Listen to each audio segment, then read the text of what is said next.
Assalamualaikum warahmatullahi wabarakatuh. Bagaimana anak-anak kabarnya? Sehat semuanya? Semangat walaupun kondisi COVID-19.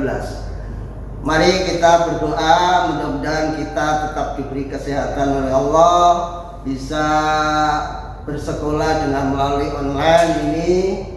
Kita semuanya mendapatkan ilmu yang banyak dan ridha Allah Subhanahu wa taala. Anak-anak, kemarin sudah saya terangkan tentang perubahan sosial. Kali ini kita akan mempelajari yaitu teori-teori perubahan sosial.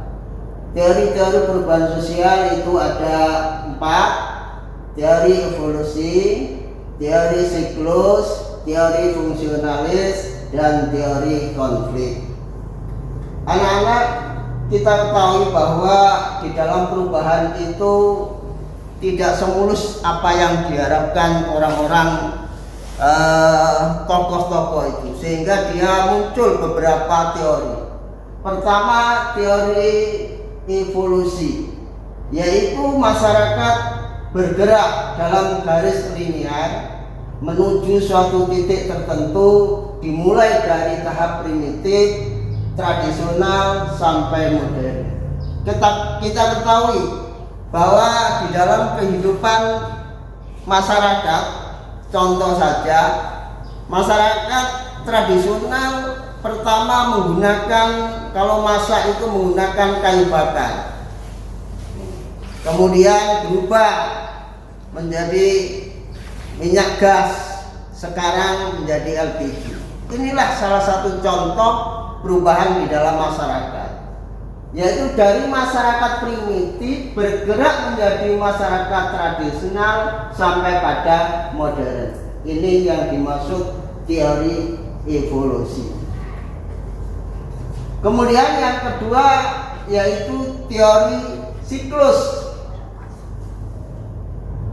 Kita ketahui bahwa perubahan sosial itu ada yang seperti roda berputar dari arah primitif menuju tradisional ke modern, kembali kepada primitif, tradisional, modern, kembali lagi ke primitif, tradisional, modern. Ini yang disebut teori siklus, dari arah pertama sampai atas kembali kepada ke primitif.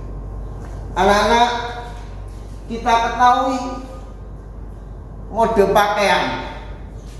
Kalau orang-orang dulu itu pakaian serba mini itu biasa pada masyarakat tradisional, apalagi orang-orang di hutan, karena pada saat itu belum ada yang namanya teknologi.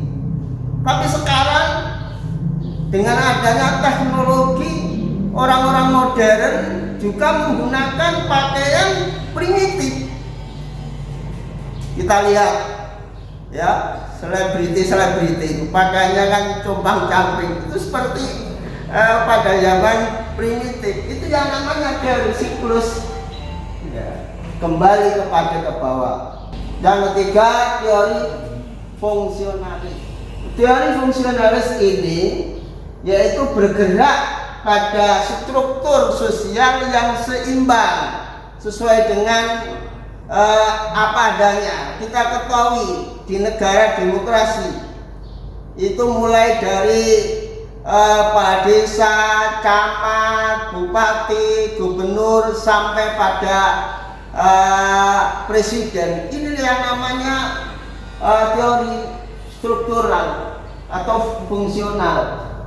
Dan ini merupakan yang digariskan oleh John Locke dan Montesquieu pada zaman itu. Kemudian yang terakhir yaitu teori konflik. Menurut Karl Marx.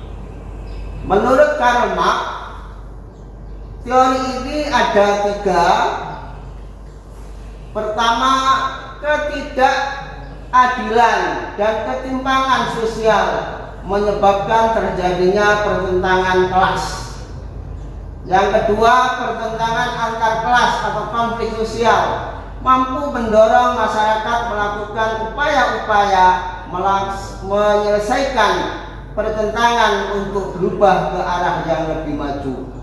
Yang ketiga, menurut teori ini, konflik dibutuhkan untuk melakukan perubahan sosial.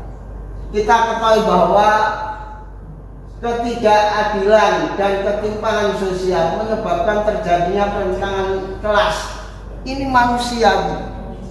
Karena manusia itu diutamakan adanya kepentingan pribadi daripada kepentingan kelompok, sehingga terjadinya like is dislike. Artinya apa? Mereka suka tidak suka, sehingga terjadilah suatu golongan pertama, golongan kedua, golongan ketiga.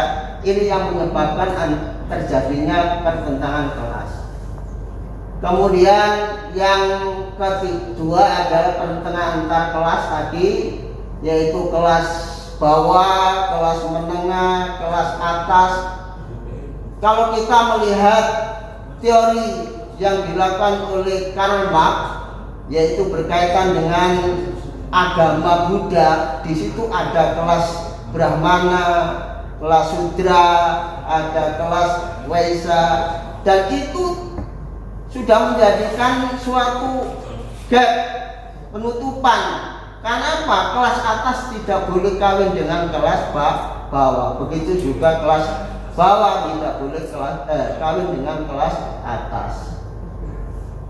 Terus teori yang dibutuhkan untuk melakukan perubahan, untuk hidup di dunia, manusia itu tidak puas terhadap keadaan yang ada, sehingga dia selalu ingin berubah, sehingga diperlukan adanya penataan baru yang dinamakan bisa melalui anak-anak. Terima kasih atas perhatiannya, mudah-mudahan bertambah ilmu dan barokah dan kita tetap sehat di dalam situasi yang demikian ini. Wassalamualaikum warahmatullahi wabarakatuh.